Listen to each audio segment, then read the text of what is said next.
Hey guys, how's it going? So today we are going to be planting some things for really beautiful fall and winter interest because all of these either form hips or berries of some kind. They are awesome. I mean, look at that. And that. And this. Oh, so I'm going to go through all the details real quick of these plants, and then before we head out to actually plant, I want to show you the finished pathway between the Hartley and the house. Pedro and his crew finished last week, and it's gorgeous, but plants first. Okay, so first one, this is a brilliant red chokeberry, right? Yeah, brilliant red chokeberry. We were down at the garden center on Saturday and I walked past these. They had 2 left and I had to have them. 6 to 8 feet tall and wide.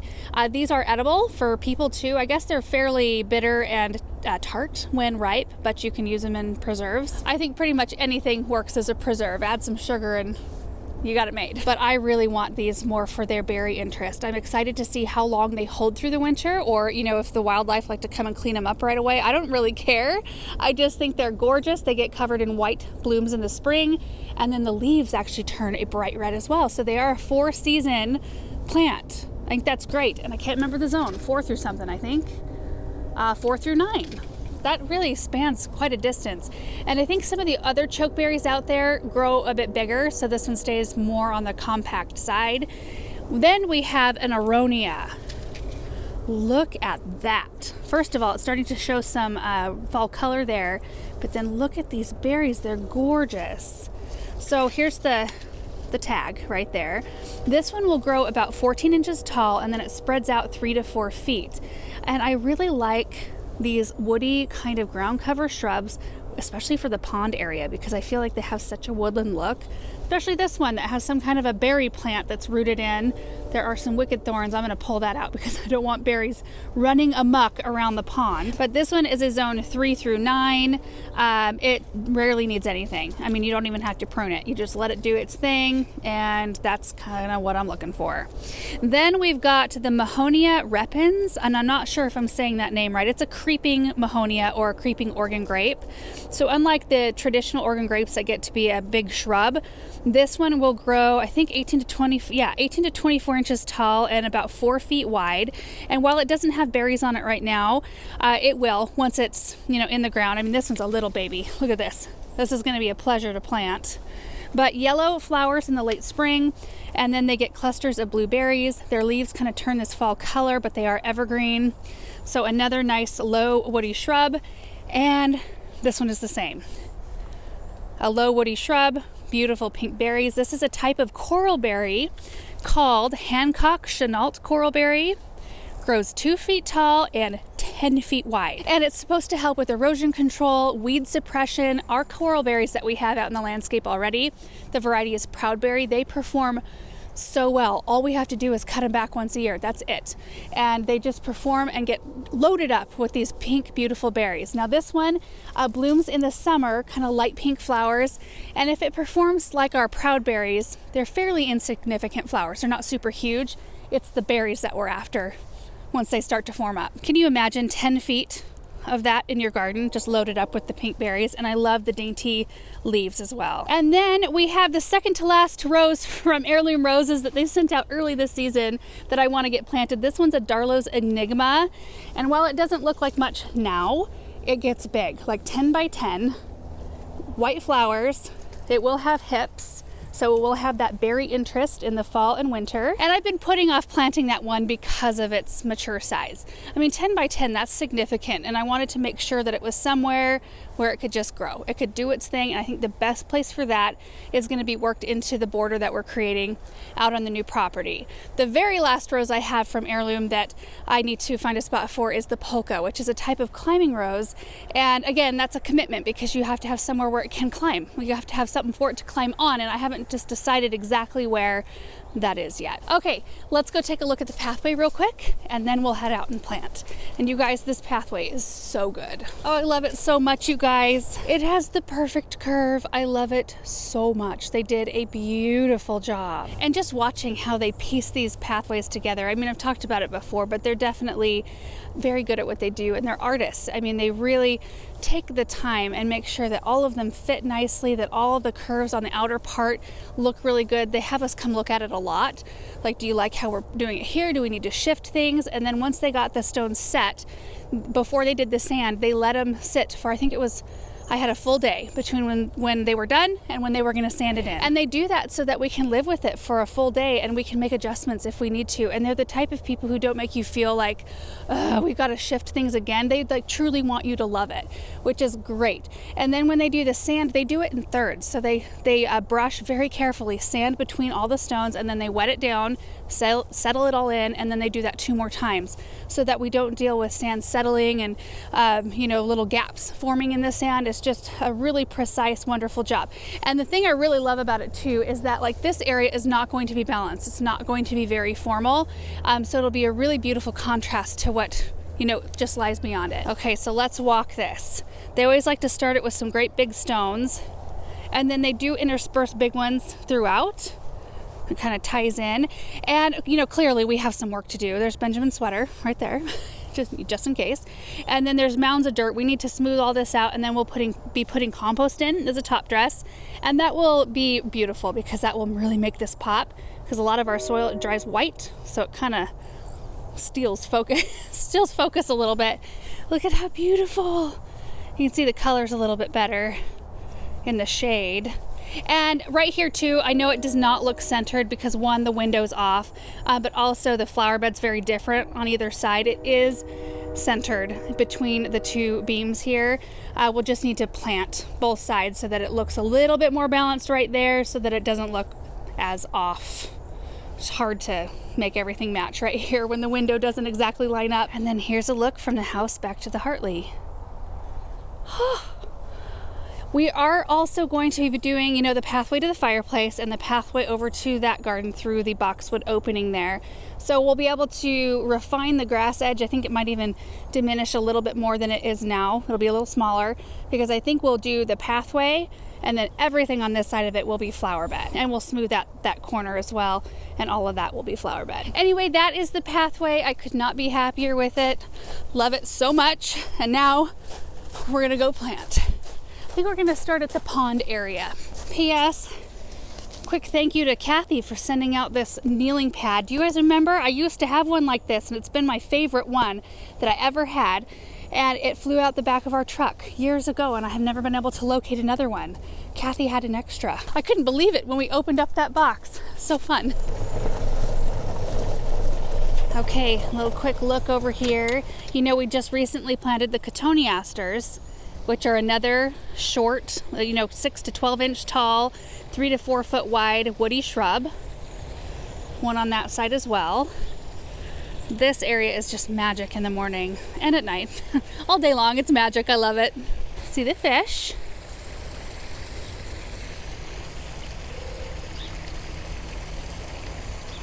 And you can see little touches of Benjamin all over. He loves to display things.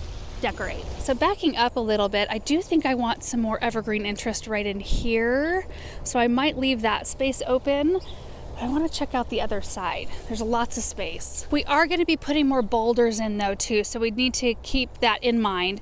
Like I want to put another grouping of boulders right in here and probably a couple right in here and then one on the back side. So I just want to keep that in mind so I don't plant up an area where we need some of that really weighty, interest out here. So I think what I'm going to do is just kind of walk these plants around and find the best spot where I think they would fit in, keeping in mind the mature sizes of these things that we already have in this area. Yeah, let's do it.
All right, guys, so I ended up planting the 3 low-growing shrubs in here. I think I'm gonna pop the chokeberries out by a Norway spruce in our entryway. I think they would look really beautiful out there, so we'll try them out there first. I'm just at a point with this space that I don't know exactly what I want to block view-wise. I mean, I want this whole area to be secret in the end so that like this berm out here is very thick, but I want to let the birch have a chance to, you know, grow and fill in a little bit. And I don't want to do too much too quickly because, like, for example, I mean, I think one of those would look beautiful planted right in here, like kind of in between these 2 rocks. But I'm not sure that I actually want to block that view yet. I might want to keep the plantings a little bit low so that out here it's nice and thick and you don't really see in. But as you're walking down this pathway to get little glimmers of what's beyond, I think that might be kind of nice. I don't know yet. But I did put the Oregon grape right here so that can just fill in, you know, 4 feet wide and just about, I mean, upwards of 2 feet tall, so it'd be perfect. And it's a type that's adaptable to shade. It does really well in a shady spot. So as this oak tree grows, this will be fine. The Russian sage will not. We'll have to move that out eventually, and I'm okay with that, but it is nice to put some things in that can just hang out and stay. Okay, going this direction, I tucked the aronia in right here, and it's so pretty. Look at that. We've got a plumbago right next to it on the left, so that will be the shortest, and then this will be a little taller, and then we've got the red black hawk or red hawk, I can't remember, it's grass obviously, that gets like 4 to 5 feet tall. So this will just kind of fill in this space right behind it, and then we'll have a nice grassy texture and some flowers in there. And then going even further, we've got the coralberry, which can just fill in this space right here. It can come to the path, it can go underneath the oak. I think this will be the perfect spot, and it still leaves all of this open over here to get our rocks placed before we do anything major planting wise. I'm really happy with where all those ended up, so let's head out to where the chokeberries and the rose can go.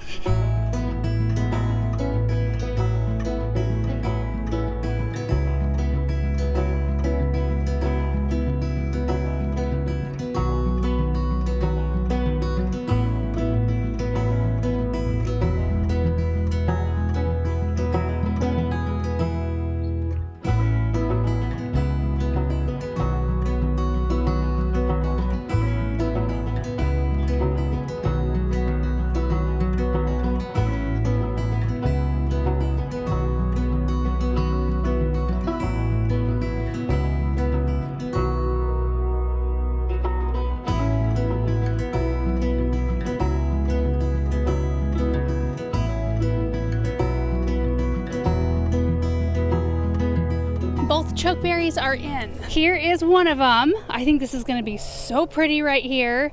So 8 by 8, it will fill in this space like quite a bit. What's that? A chokeberry. Oh, nice. You like it? Yeah, that was the one you got at Andrews.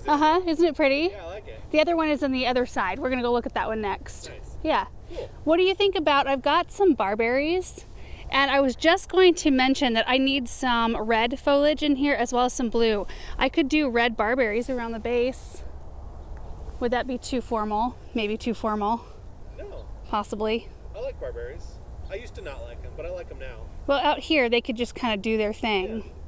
I don't know, we might just set them out here and try it Yeah. before we plant it. Barberries are not invasive in our area. I know they are for a lot of you guys, but they do bring a tremendous amount of color. They also have berries on them, and they just kind of keep to themselves here. Either way, I do need something with red in here because our closest red is not that close. I think it might be the black lace elderberry that's all the way over there. So I need something maybe red right in here. That would look really nice. And then we need to put something blue in here. We do have the totem pole grass, which has a blue tone to it, but I really would like to have something evergreen, even if it's a small evergreen, right in here so that we have that blue tone. We've got the beautiful hoops. I think that's a hoopsii, right? Or is it a bakari? I can't remember. The blue spruce that's over there. I want that same kind of vibe over here somewhere. And you guys, the heptacodium, this is the temple of bloom. Look at this. So the blooms are actually white and they're very fragrant. And then once the blooms fall, these are the sepals, right, that hold the bloom on. And they turn this beautiful pinky red in the fall. I just love it. And it really has come into its own. This was really little when we planted it. Okay, let's go take a look at the other chokeberry, and then I might go grab those barberries just to set out here, just to see if we like it. I don't think I'll plant them today.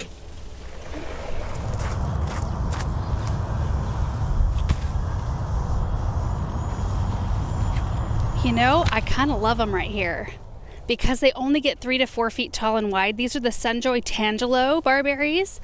And look at the color when the sun shines through them. So they'll just be like this nice little mound over here and right there. Possibly, I might just let them sit out here for a day or two and think about it. I put one right over here as well because I've got the perfect spot next to a Montana moss juniper. That red with the blue, that contrast is so beautiful. And these are the Osteo, the Bright Lights Horizon Sunset, right?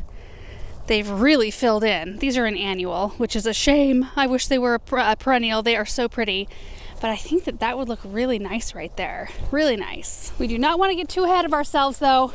So I just might wait on it for a day or so, just take a look at them. We've wintered these over though from last year. So they've been in containers for a long time.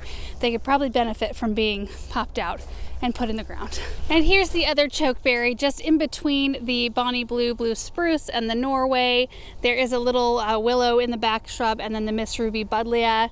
And this one's closer to the road right here. I think that's gonna be really, really nice. I initially thought I was gonna pop the second one right there, but I'm such a trio person that I either wanna put them really close together or I wanna do 1, 2, and then 3. But I only had 2, so separating them seemed like a better idea. Look at these berries. Oh my gosh, it's so pretty. Oh, I love it so much. And I already want to cut those off so I can use them in an arrangement. I will not. I will wait till the shrub gets bigger, but that will be another fun use for it. Okay, we just have the rose left now, right out here. We just need to real quick appreciate the light coming through this red bud and the sweet gum just behind it.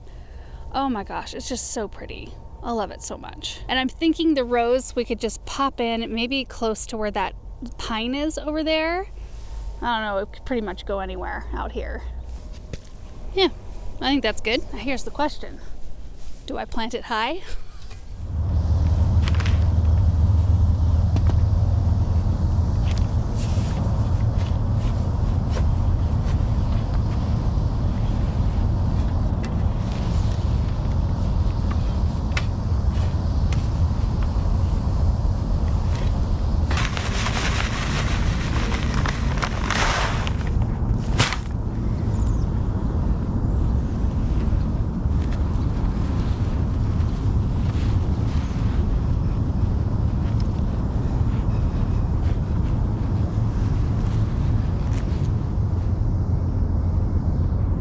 And there it is, all done. Now this one I did not plant high because roses, you don't want to do that with them.